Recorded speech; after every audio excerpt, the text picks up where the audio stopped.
ராசிக்கார நண்பர்களே, மீனராசி அப்படிங்கிறது ஒரு அற்புதமான ராசிங்க. மீனராசியில் பிறந்தவங்க எப்போவுமே பல சாதனைகளை செய்யக்கூடிய ஒரு நபர்களாக இருப்பாங்க. மற்றவர்களுக்காகவே வாழக்கூடிய நபர்களில் முக்கியமானவங்க இந்த மீனராசி தான். தன்னுடைய குடும்பம் நல்லா இருக்கணும்னு நினைக்கிறவங்க, தன்னுடைய குழந்தைகள் நல்லா இருக்குன்னு நினைக்கிறவங்க, கூட இருக்கிறவங்க கூட துரோகம் நினைக்காத ஒரு ராசி இருக்குது அப்படின்னா மீனராசி தான். இன்னைத்து காலகட்டம் வரைக்கும் மற்றவனால் ஏமாந்துருப்பீங்களே தவிர உங்களால் ஒருத்தன் ஏமாந்தான்னு ஒருத்தவங்க முன்னாடி வந்து நிற்க மாட்டான். உங்களுக்கு 60 வயசாக இருக்கலாம், 70 வயசாக இருக்கலாம், உங்களால் ஒருத்தன் ஏமாந்தான் அப்படின்னு உங்களால் உங்கள் முன்னாடி வந்து ஒருத்தன் நிற்க மாட்டான். இன்றைக்கி நீங்கள் சம்பாரித்த சொத்து அதுதான் அப்படின்னு நீங்கள் காட்டலாம். நீங்கள் பெரிய பணப்புகழெல்லாம் சம்பாரிச்சிங்களான்னு தெரியாது. ஆனால் இது வரைக்கும் ஒருத்தனோட நம்பிக்கையை கெடுத்த ஒரு கெட்ட பேரை நீங்கள் இதுவரை சம்பாதிச்சது கிடையாது. பல துரோகங்களை அனுபவிச்ச ராசி. துரோகங்களை அனுபவிச்சு கூட அவனை திருப்பி பழிவாங்கணுங்கிற எண்ணம் உங்களுக்கு கிடையாது. கோவப்பட்டிருப்பீங்க, மனசளவு கோவப்பட்டிருப்பீங்க, அவனை அடிக்கிறான் குத்துறான் அதுன்னு பண்ணியிருப்பீங்க. ஆனால் உங்களால் ஒரு விஷயம் கூட அவனை தண்டிச்சிருக்க முடியாது. அந்தளவுக்கு ஒரு புனிதமான ராசி நீங்கள். இந்த ராசியில் பிறந்தவங்க எப்போவுமே மற்றவங்களுக்கு தொந்தரவு கொடுக்கூடாதுன்னே வாழ்கிறவங்க. பக்கத்து வீட்டில் ஒருத்தர் சண்டை போடுறான், நாம் சண்டை போடணும், அது என்னமோ பண்ணிட்டு போகிறாங்க அப்படின்னு வாழக்கூடிய ராசியில் இந்த ராசி ஒரு முக்கியமான ராசி. ஒரு புனிதமான ராசியில் இந்த ராசி ஒரு முக்கியமான ராசி அப்படின்னு சொல்லுவாங்க. மீனராசியினுடைய குணாதிசயங்கள் அப்படின்னு பார்க்கும்போது கருணை மனம் கொண்டவங்களாக இருப்பாங்க. கருணை மனம்னா என்ன சார்? மற்றவங்களுக்காகவே ஒரு பரிந்துரை செய்து மற்றவர்கள் நல்லா இருக்கணும் அப்படின்னு நினைக்கக்கூடிய ஒரு கருணை மனப்பான்மை கொண்ட ஒரு நபர். இந்த ராசிக்காரன் வாழ்க்கையில் ஒரு டைமாக போய் அனாதாசிரமத்துக்கு ஏதாவது சாப்பாடு கொடுத்துட்டு வருவான். அந்த மாதிரி ஒரு ராசி. கொடுக்கணுன்னாவது நினைப்பான், அவன்கிட்ட காசு இருக்குதோ இல்லையோ கொஞ்சமாக கொடுக்கணுன்னாவது நினைப்பான். அதே போல் இல்லாதவங்களுக்கு செய்யணும்னு நினைக்கிறவங்களும் இவனை அடிச்சிக்கவே முடியாது. பிற துன்பத்தை தங்களுடைய துன்பமாக நினைக்கக்கூடிய ஒரு ராசி. மற்றவர்கள்கிட்ட போயிட்டு ஒருத்தன் கஷ்டப்படுறான் அப்படின்னா மற்றவன் நகர்ந்து போயிடுவான். ஆனால் இவனால் செய்ய முடியுதோ செய்ய முடியலையோ அந்த இடத்துல ஒரு ஃபீல் பண்ணுறான் பார்த்தீங்களா, பண்ண முடியலையே அப்படின்னு ஃபீல் பண்ணுறான் பார்த்தீங்களா, அது இந்த மீனராசிக்காரனால தான். அதே போல் ஆன்மீக ஈடுபாடு அதிகம் உள்ளவங்க இவங்க. கற்பனை திறன் மிகுந்தவங்க இவங்க. உதவக்கூடிய மனப்பான்மை கொண்டவங்க இவங்க. கலை, இசை, இலக்கியம் போன்ற துறைகளில் ஆர்வம் உடையவங்க இவங்க. எந்த ராசியினராக இருந்தாலும் இந்த ராசிக்கு முன்னாடி குணங்களில் கொஞ்சம் கம்மின்னு தான் சொல்லணும். இந்த ராசி குணத்தில் பெருசு சார். எல்லா வகையான துறையிலையும் பிரதிபலிக்கணும் அப்படிங்கிறதுக்காக வாழக்கூடிய ராசி. கற்பனை திறனில் தான் கொஞ்சம் நீங்கள் ஈடுபடுது. என்ன அப்படின்னா, ஒரு விஷயத்தை கற்பனை பண்ணிங்க அப்படின்னா அதை அடைஞ்சி தீரணும் அப்படிங்கிற ஆசை. அந்த ஆசையினால் நீங்கள் இழந்த விஷயங்கள் நிறைய விஷயங்கள் இழந்திருக்கீங்க.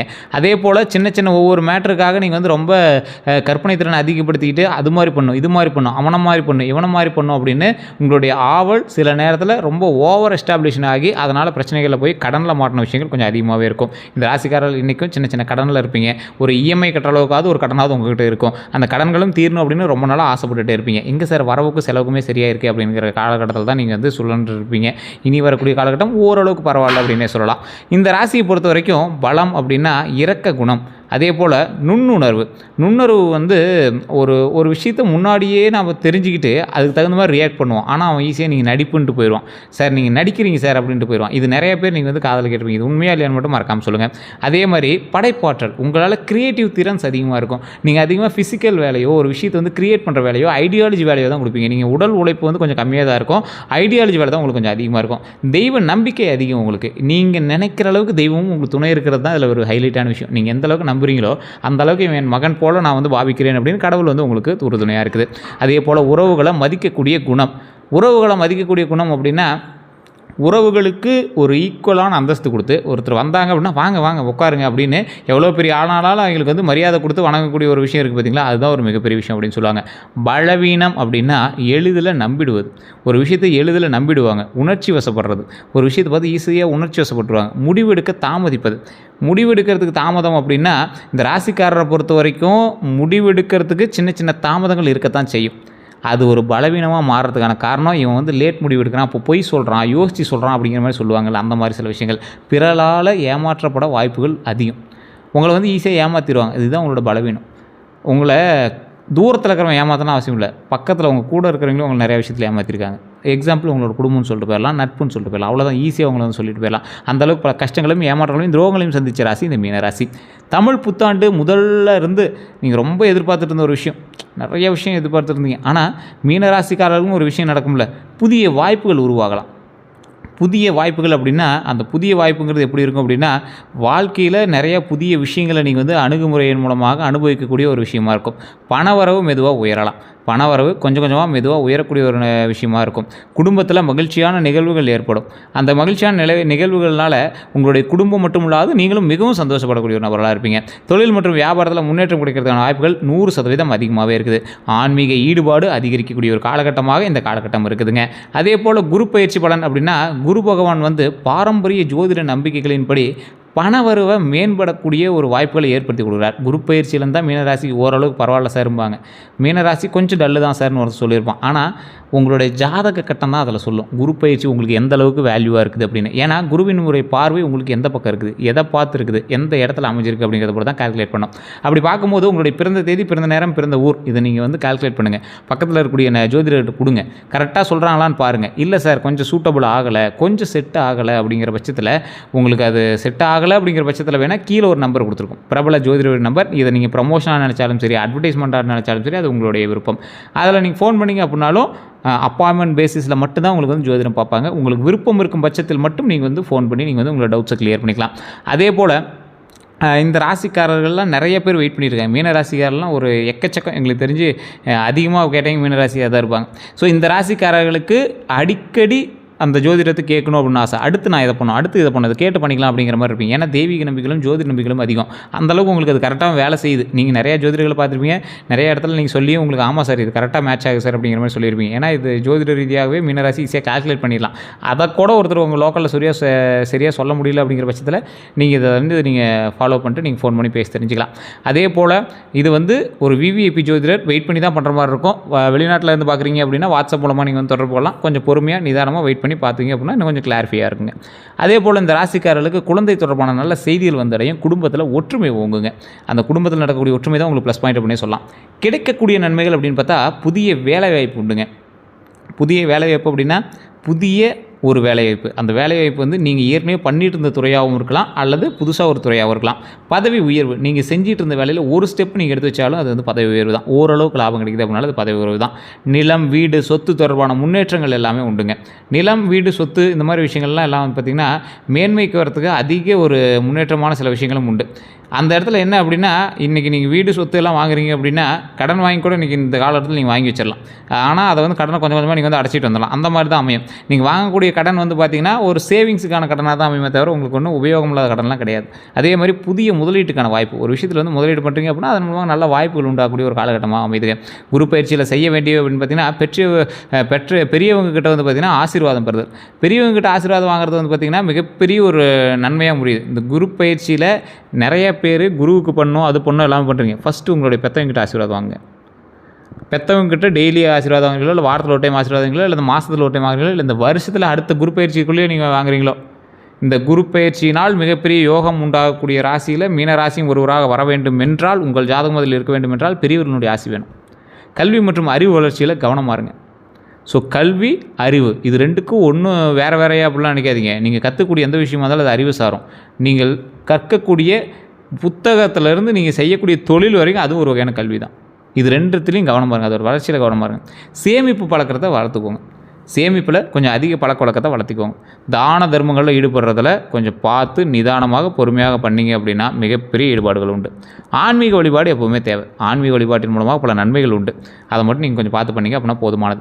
அதே போல் செய்யக்கூடாதவை அப்படின்னா அவசர முடிவுகள். சார் லேட்டாக முடிவு சொன்னால் லேட்டாக முடிவு சொல்கிறாங்க, அவசரமாக சொன்னாலும் இப்படி சொன்னால் எப்படி சார் அப்படின்னு கேட்டிங்கன்னா, உங்களுக்கு அவசர முடிவுகள் கோபத்தினால ஏற்படுதுங்க. தேவையற்ற கடன் வேண்டாம். ஸோ டக்குன்னு ஒரு விஷயம் செய்யணும், வீட்டில் சொல்கிறாங்க, ஒய்ஃபு சொல்கிறாங்க, திட்டுறாங்க, அது கடன் வாங்கி கூட கட்டிக்கலாம் சார், தயவு செஞ்சு யோசிங்க. அவங்கள உட்கார வச்சு பேசி சமாதானம் பண்ணி இந்த நேரத்தில் இந்த கடன் தேவையா, இது தேவையற்ற கடன். அதிக நம்பிக்கையால் ஏமாற வேண்டாம். வெளியே யாருக்கிட்டையுமே அதிக நம்பிக்கையை கொடுத்து ஏமாற வேண்டாம். கோபத்தில் உறவுகளை கெடுத்துக்காதீங்க. சட்ட ரீதியான ஆவணங்களை படிக்காமல் கையெழுத்துடுங்க. நல்லா படிச்சுட்டு கையெழுத்து போடுங்க. சட்ட ரீதியான ஆவணங்களை படிக்காமல் கையெழுத்து இடாதீங்க, அதுதான் மெயினுங்க. அதே போல் 2024 புதிய வாகனம் வாங்கக்கூடிய வாய்ப்புகள் உண்டு. 2026 இந்த 6 மாதத்தில் நீங்கள் வாங்கியிருந்தீங்க அப்படின்னாலும் ஓகே, இல்லை இனி வரக்கூடிய காலங்களில் நீங்கள் வாங்கினீங்க அப்படின்னாலும் ஓகே. புதிய வாகனம் வாங்கக்கூடிய வாய்ப்பு, பழைய வாகனத்தை மாற்றக்கூடிய சிந்தனை, குடும்ப பயன்பாட்டிற்கான வாகன யோகம், அதாவது குடும்ப பயன்பாட்டுக்கான வாகன யோகமும் உண்டுங்க. எதில் நீங்கள் கவனமாக இருக்கணும்? வாகன காப்பீடு, புதுப்பிக்கிறது, பாதுகாப்பான ஓட்டம், தேவையற்ற வேகத்தை தவிர்க்கிறது, இதில் தான் நீங்கள் கவனமாக இருக்கணும். ஒன்று தான் மீனராசிக்காரன் வண்டி விஷயத்தில் கவனமாக இருக்கும், உடம்பு விஷயத்தில் கவனமாக இருக்கும், ஆரோக்கியத்தில் ரொம்ப கவனமாக இருக்கும். தெளிவாக சொல்கிறோம், வாகனத்தை ரொம்ப பார்த்து ஓட்டுங்க. வாகன காப்பீடு, இன்சூரன்ஸு எல்லாமே கரெக்டாக செக் பண்ணிக்கோங்க. அதான் இன்சூரன்ஸ் தான் காப்பீடுன்னு சொல்கிறது. பாதுகாப்பான ஓட்டம் ரொம்ப உங்களுக்கு முக்கியம். வேகம், ரேஷ் டிரைவ், தேவையற்ற வேகம்லாம் தயவு செய்து தவிர்த்துக்கோங்க. நீங்கள் ரொம்ப எச்சரிக்கையாக இருக்கணும் அப்படிங்கிறது மைண்டில் நல்லா ஞாபகம் வச்சுக்கோங்க. இந்த ராசிக்காரரை பொறுத்த வரைக்கும் தெளிவாக சொல்கிறோம், வாகனத்தில் ரொம்ப எச்சரிக்கையாக இருங்க. இந்த 2024 நீங்கள் சின்ன சின்ன இன்சிடென்ட்டை நீங்கள் வந்து சந்திச்சிருப்பீங்க. தயவு செய்து வண்டி வாகனத்தில் கொஞ்சம் எச்சரிக்கையாக இருங்க. உடல் ரீதியான விஷயத்துலையும் கொஞ்சம் உபாதைகளை சந்திச்சிருப்பீங்க, அந்த விஷயத்துலையும் கொஞ்சம் கவனமாக இருங்க. அதே போல் திருமண பலன்கள் அப்படின்னு பார்க்கும்போது திருமண வயதில் இருக்கிறவங்களுக்கு நல்ல வரன் அமைவதற்கான வாய்ப்பு உண்டுங்க. நீண்ட காலமாக இருந்த தடை குறையுங்க. குடும்ப ஆதரவு அதிகரிக்கலாம். ஸோ குடும்ப ஆதரவு அதிகரிக்கக்கூடிய ஒரு காலகட்டமாக இருக்கிறதுனால குடும்பத்தில் ஏதாவது சின்ன சின்ன சண்டைகள் அது இதுன்னு பேசினா கூட கொஞ்சம் அப்படியே சைலண்ட்டாக போயிட்டீங்க அப்படின்னா கொஞ்சம் நல்லது. குடும்பத்துக்கும் நல்லது, உங்களுக்கும் நல்லது. திருமணமானவங்களுக்கு புரிதல் அதிகரிக்கும். இல்லை சார் ஒன்றும் புரிஞ்சிக்கவே மாட்டேன் சார், பொண்டாட்டி தான் சார் டென்ஷன் பண்ணுறா அப்படின்னா பொண்டாட்டி நல்லா பேசுங்க சார், கொஞ்ச நேரம் உட்கார வச்சு நிதானமாக பேசுங்க, புரிஞ்சுக்குவாங்க. பொண்டாட்டி டென்ஷனே பண்ண மாட்டாங்க. உங்களுக்கு இனிமேல் வரக்கூடிய காலங்களில் புதிய ஆதரவு, அதாவது புரிதல் அதிகரிக்கும், அந்த ஆதரவுகள் அதிகரிக்கும். அதனால் நீங்கள் கவலைப்பட தேவையில்ல. குடும்பத்தில் அமைதி மேம்படுங்க. நல்ல ஒரு அமைதியான ஒரு லைஃப், சாந்தமாக ஜாலியாக நீட்டாக இனிமேல் குடும்பத்தில் நிம்மதியாக இருப்பீங்க. அப்போ குடும்பத்தில் நிம்மதியாக இருக்கீங்கன்னா ஓரளவுக்கு பணம் வரவு இருக்குது, உங்களை வந்து சாட்டிஸ்ஃபை பண்ணுற அளவுக்கு குடும்பம் இருக்குது. கடனே இருந்தாலும் உங்களை வந்து தாக்கு பிடிச்சி உங்களை கைப்பிடிச்சி கூட்டிகிட்டு வரதுக்கு குடும்பம் இருக்குது. அதை மைண்டில் ஞாபகம் வச்சுக்கோங்க. அதே போல் குழந்தை பாக்கியம், குழந்தை வரம் எதிர்பார்ப்பவர்களுக்கு நம்பிக்கை தரக்கூடிய காலமாக கருதப்படுதுங்க. அதே போல் குழந்தைகளோட கல்வி முன்னேற்றத்தை கொடுக்கும். குழந்தைகளால் மகிழ்ச்சி உண்டுங்க. குழந்தைகளால் மகிழ்ச்சி அப்படின்னா குழந்தை பிறக்கிறதுக்கும் வாய்ப்புகள் இருக்குது அப்படிங்கிற ஞாபகம் வச்சுக்கோங்க. இந்த ராசிக்காரங்க தெளிவான சொல்கிறது தான். எல்லா ராசிக்காரங்களும் நான் சொல்கிற ஒரு விஷயம் தான். திருவண்ணாமலை மேல்மலையனூர் பக்கத்தில் இருக்கிற கோயிலில் போய் வழிபட்டுட்டு, மேல்மலையனூர் வழிபட்டு, பழனியில் இருக்கக்கூடிய கீழே இருக்கக்கூடிய திரு ஆவினங்குடி வழிபட்டு, மேலே இருக்கக்கூடிய பாலதண்டாயுதபாணி சுவாமியை போய் வழிபட்டு வாங்க. முடிஞ்சால் செவ்வாய்க்கிழமை நாளில் காலையில் உச்சிகால பூஜை பண்ணுவாங்க. அந்த கால பூஜையில் போய் நீங்கள் கலந்துட்டு வந்தீங்க அப்படின்னா இன்னும் ரொம்ப சிறப்பானது. அதெல்லாம் வந்து குறிப்பிட்ட அளவுக்கு தான் வந்து பார்க்குறதுக்கு அனுமதியே இருக்குது. ஸோ முடிஞ்ச அளவுக்கு நீங்கள் அந்த பூஜையெல்லாம் நீங்கள் போய் கலந்துட்டு வந்தீங்க அப்படின்னா ரொம்ப சிறப்பாக இருக்கும். அபிஷேக பூஜை அதெல்லாம் வந்து பண்ணுவாங்க. அந்த டைமில் நீங்கள் போயிருந்தீங்க அப்படின்னா ரொம்ப அற்புதமான ஒரு விஷயத்தை பார்க்குற மாதிரி இருக்கும். கண்டிப்பாக அதை நீங்கள் வந்து ட்ரை பண்ணுங்கள். இந்த காலகட்டத்தில் எந்த காலகட்டத்தில் இருந்தாலும் இந்த ராசிக்காரர்களுக்கு அது மிகப்பெரிய ஒரு உறுதுணையாக அமையும். குழந்தை இல்லாதவர்களுக்கு அந்த விஷயம் வந்து மிகப்பெரிய ஒரு உறுதுணை. ஸோ குழந்தை வரம் கண்டிப்பாக கிடைக்கும் அப்படிங்கிறத கடவுள் வந்து கொடுப்பார். ஸோ அதே போல் இந்த ராசிக்காரர்களை பொறுத்த வரைக்கும் அடுத்த 12 நாட்கள் எப்படி இருக்க போகுது அப்படின்னா இது பொதுவான ஜோதிட வழிகாட்டல் மட்டும்தான். ஸோ நீங்கள் வந்து ரொம்ப அப்படியே டீப்பாலாம் போக வேண்டாம். முதல் 4 நாட்களில் வந்து பார்த்திங்கன்னா நிலுவையில் இருந்த வேலைகள் முன்னேற்றம் அடையும்.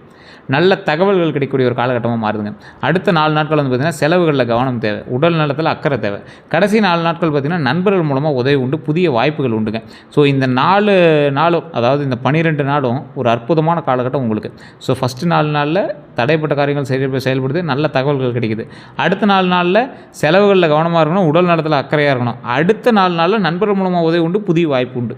ஸோ இது எல்லாமே நண்பர்கள் மூலமாக உங்களுக்கு நன்மை உண்டு, நண்பர்கள் மூலமாக துரோகங்களையும் நீங்கள் அனுபவிச்சிருப்பீங்க. ஸோ அதுலேயும் கொஞ்சம் எச்சரிக்கையாக இருக்கணும். அதே போல் கந்திஷ்டி பற்றிய பாரம்பரியமான சில நம்பிக்கைகள் உங்களுக்கு இருந்தாலும் பலர் நம்புவது மாதிரி வேலைகளில் தாமதமாகக்கூடிய விஷயங்கள் உங்களுக்கு நடந்துகிட்டு இருக்குதா, இல்லை காரணம் இல்லாமல் சோர்வு உங்களுக்கு ஏற்படுதா, இல்லை திட்டங்களில் நிறைய தடைகள் அதில் நிறைவேறத்தில் ஏதாவது சின்ன சின்ன நெருக்கடிகள்லாம் இருக்குதா, இவை கந்திஷ்டியால் தான் ஏற்படுது அப்படிங்கிறத நிரூபிக்க முடியாது. ஆனால் பலர் ஆன்மீக வழிபாட்டை மன நிம்மதிக்காக மேற்கொள்கிறாங்க. ஸோ இப்போ நீங்கள் என்ன பண்ணணும், கொஞ்சம் நிதானமாக இருங்க. உங்களுடைய குலதெய்வ கோயிலுக்கு போய் வழிபட்டுட்டு வாங்க. இல்லை சார் இன்னும் அந்த கந்திஷ்டி இந்த மாதிரி ஏதாவது பிளாக் மேஜிக்லாம் பண்ணியிருக்காங்களா, இல்லை செய்வனைகள்லாம் எதாவது பண்ணியிருக்காங்களா அப்படின்னா உங்களுடைய ஜாதகத்தின் மூலமாக செக் பண்ணிக்கலாம். உங்களுக்கு அது செட் ஆகுமா, உங்களுக்கு பண்ணியிருந்தால் பழிக்குமா அப்படிங்கிறத செக் பண்ணிக்கலாம். கீழே ஒரு நம்பருக்கு நீங்கள் ஃபோன் பண்ணி நீங்கள் வந்து பேசி செக் பண்ணிக்கலாம். அதே போல் வணங்க வேண்டிய தெய்வங்கள் அப்படின்னு பார்த்தீங்கன்னா மீனராசிக்காரர்களுக்கு பாரம்பரியமாக வணங்கக்கூடிய ஒரு அற்புதமான தெய்வம்னா மகாவிஷ்ணு பெருமாள் அவதாரம். மீனராசிக்காரன் எந்த நேரத்தில் வேணாலும் எப்படி வேணாலும் வரும். ஸோ பெருமாள் அவதாரம் மகாவிஷ்ணுவினுடைய ரூபம் உங்களுக்கு மிகப்பெரிய ஒரு நன்மை தரும். குரு பகவான், இந்த ராசிக்காரர் குரு பகவான் அப்படிங்கிறது குரு பகவான் இந்த காலகட்டத்தில் எந்த காலகட்டத்திலும் உங்களுக்கு வந்து ஒரு அற்புதமான கடவுள். தட்சிணாமூர்த்தி வழிபாடு தடைகளை நிவர்த்தி செய்யக்கூடிய ஒரு தட்சிணாமூர்த்தி முருகப்பெருமான் வழிபாடு உங்களுக்கு நேச்சுரலாகவே செட் ஆகும். மற்ற விஷயங்கள் உங்களுக்கு இந்த பிரச்சனைக்கு இதுன்னு செட் ஆகுதில்ல, முருகப்பெருமான் வந்து உங்களுக்கு நேச்சுரலாகவே செட் ஆகும். உங்களுக்கு ஒரு தோழன் மாதிரி, அது எந்த டைமில் வேணாலும் உங்களுக்கு வந்து உறுதுணையாக இருப்பார். வழிபாடு சிறப்பாக கருதப்படுதுங்க. இந்த 4 தெய்வங்களை வணங்குனீங்க அப்படின்னா உங்களுக்கு மிகப்பெரிய அற்புதமான விஷயம். இது எல்லாம் வணங்குறதுக்கு முன்னாடி குலதெய்வம், இதை மைண்டில் ஞாபகம் வச்சுட்டு பண்ண ஆரம்பிச்சுக்கோங்க. எந்த நிற ஆடை உங்களுக்கு நல்லது அப்படின்னா பாரம்பரிய நம்பிக்கைகள் முன்னாடி மஞ்சள், தங்க நிறம், இளஞ்சிவப்பு, வெள்ளை, இது எல்லாமே உங்களுக்கு அற்புதமான ஒரு விஷயம். தானமாக வழங்கக்கூடிய விஷயங்கள் அப்படின்னா மஞ்சள் துணி தானம் பண்ணுங்கள், கல்வி உதவி பண்ணுங்கள், அன்னதானம் பண்ணுங்கள், புத்தகங்கள் வாங்கி கொடுங்க, ஏழை மாணவர்களுக்கு உதவி செய்யுங்க. ரத்தினங்கள் அப்படின்னு பார்த்தா ஜோதிடத்தில் பொதுவாக குறிப்பிடப்பட்டவைன்னு பார்த்தா புஷ்பராகம், சிட்ரின், இது 2 ரத்தினங்களுமே அணிவதற்கு முன்னாடி நிபுணர் ஆலோசனை செஞ்சு பண்ணுங்கள். இல்லை சார் தெரியல அப்படின்னா கீழே ஒரு நம்பருக்கு கால் பண்ணி உங்களுடைய ஜாதகத்தை செக் பண்ணிட்டு அதுக்கு தகுந்த மாதிரி பண்ணிக்கலாம். சார் இந்த தடங்கள்லாம் நிவர்த்தி ஆகிறதுக்கு ஏதாவது கோயிலுக்கு போயிட்டலாமா அப்படின்னு கேட்டால் ஆலங்குடி குருஸ்தலம். இது நான் சொல்கிறது மீன ராசி ஓவராலாக சொல்கிறேன். நீங்கள் ஜாதகத்தை செக் பண்ணிங்கன்னா வேறு மாதிரி இருக்கும், கொஞ்சம் வேரியேஷன் இருக்கும். ஆலங்குடி குருஸ்தலம் இந்த காலகட்டத்தில் உங்களுக்கு உதவக்கூடியது. திருப்பதி ஸ்ரீ வெங்கடேச பெருமாள் கோவில், அதே போல் ஸ்ரீரங்க ரங்கநாதர் கோவில், பழனி முருகன் கோவில், இந்த 4 ஆலயம் நீங்கள் முடிஞ்சால் ஒரு ஆலயத்துக்காக போயிட்டு வந்தீங்க அப்படின்னா உங்களுக்கு நல்ல ஒரு விமோச்சனம் கிடைக்கக்கூடிய விஷயமா இருக்கும். அடிக்கடி பழனி போவோம் சார், அடிக்கடி திருப்பதி போய்ட்டுவோம் சார் அப்படின்னா உங்களுக்கு ஒன்றும் ப்ராப்ளம் சார். ஸ்ரீரங்கத்திலே தான் இருக்குது, அடிக்கடி ஸ்ரீரங்கம் போய்ட்டு வாங்க, ரொம்ப அருமையான ஒரு விஷயம். ஆலங்குடி பக்கத்தில் தான் குருக்கோயிலுக்கு போய்ட்டு வாங்க, ரொம்ப நல்லது. யார்கிட்ட எச்சரிக்கையாக இருக்கணும் அப்படிங்கிறது தெளிவாக சொல்ல நோட் பண்ணிக்கோங்க. அதிக வாக்குறுதிகள் கொடுக்குறவங்ககிட்ட ரொம்ப எச்சரிக்கையாக இருங்க. பணம் கடன் கேட்டு திருப்பி கொடுக்காதவங்ககிட்ட எச்சரிக்கையாக இருங்க. உங்கள் இறக்க குணத்தை பயன்படுத்த நினைக்கிறவங்ககிட்ட எச்சரிக்கையாக இருங்க. ரகசியங்களை கேட்டு பரப்புறவங்ககிட்ட கொஞ்சம் எச்சரிக்கையாக இருங்க. மீன ராசிகளுக்கு சுவாரஸ்யமான அம்சங்கள்னால் உள்ளுணர்வு அதிகம். பல சமயங்களில் யாரையும் பார்த்த உடனே இவங்க எப்படியாப்பட்ட ஆள் அப்படின்னு கணிச்சு விடுவாங்க. கனவு உலகம், கற்பனை திறன் அதிகம், கலை ஆர்வம் அதிகம், இசை நாடகம் இந்த மாதிரி எழுத்து ஓவியம் எல்லாத்துலேயும் உங்களுக்கு வந்து ஆர்வம் அதிகம். ஆன்மீக ஈடுபாடு, தியானம், ஜபம், பக்தி, வழிபாடு ஆகியவற்றில் ஈடுபாடு கொஞ்சம் அதிகமாக உங்களுக்கு இருக்கும். மன்னிக்கும் குணம் அதிகம், அதுதான் இதில் ஒரு பெரிய பாயிண்ட். அதே போல் இந்த ராசிக்காரோட வாழ்க்கையில் கடைப்பிடிக்க வேண்டியவை அப்படின்னா சேமிப்பு அதிகரிக்கணும். உங்கள்கிட்ட இருக்கிற வருமானத்தை ஃபஸ்ட்டு சேமிப்பு பண்ணுங்கள். உடனே ஹோட்டலுக்கு போகிறது, வாங்குறது, சுற்றுறது, ட்ரிப் அடிக்கிறது தயவு செஞ்சு சேமிப்பை இது பண்ணுங்கள், அதிகப்படுத்துங்க. சேமிப்பை அதிகப்படுத்துங்க. உடல் நலத்தை கவனிங்க. அவசர முடிவுகளை தவிருங்க. யாரையும் கண்மூடித்தனமாக நம்ப வேண்டாம். ஆன்மீக ஈடுபாட்டை வளர்த்துக்கோங்க. பெற்றோரை மதிங்க. நேரத்தை வீணாக்காமல் இருங்க, அதுதான் மெயின். புதிய திறன்களை கற்றுக்கங்க. ஃபோனை நோண்டிட்டு இருக்கிற டைமில் அதில் ஏதாவது ஒரு லேர்ன் பண்ணுறது கற்றுக்கோங்க. கடனை குறைக்க முயலுங்க. இன்னையிலேருந்தே ஸ்டெப் எடுங்க. டெய்லி 500 எடுத்து வைங்க, டெய்லி 100 எடுத்து வைங்க, டெய்லி 5000 பெரிய வருமானமாக 5000 எடுத்து வைங்க. உங்கள் கடன் சீக்கிரம் குறைய ஆரம்பிச்சிடும். நம்மளோட கடன் சீக்கிரம் குறைய ஆரம்பிச்சிடும். நல்ல நண்பர்களை தேர்ந்தெடுங்க. கடன் குறைஞ்சோடனே லாபம் அதிகமாக ஆரம்பிச்சிடும். அதே போல் கோபத்தை கட்டுப்படுத்துங்க. நம்பிக்கையோடு முன்னேறுங்க. இந்த காலகட்டம் நம்மளுக்கு ஒரு அற்புதமான காலகட்டம். தயவு செய்து உங்களுக்கு சந்தேகங்கள் இருக்குது அப்படிங்கிற பட்சத்தில் கமெண்ட் செக்ஷனில் பதிவிட்டு மீன ராசிக்காரர்களுக்கு பகிருங்க. தயவு செய்து இது உண்மையாக இல்லையா, நான் சொன்னதெல்லாம் உண்மையாக இல்லையான்னு மறக்காம கமெண்ட் செக்ஷனில் பதிவிடுங்க. அதே போல் இந்த வீடியோ இதுவரை யாரும் பார்த்துட்டு சப்ஸ்கிரைப் பண்ணாமல் சப்ஸ்கிரைப் பண்ணிக்கோங்க. அப்படி பக்கத்தில் பெல் பட்டன் மறக்காம ப்ரெஸ் பண்ணிக்கோங்க. இதுவரை நம்ம சேனலை ஃபாலோ பண்ணாமல் ஃபாலோ பண்ணிக்கோங்க. எல்லோருக்கும் நன்றி நண்பர்களே.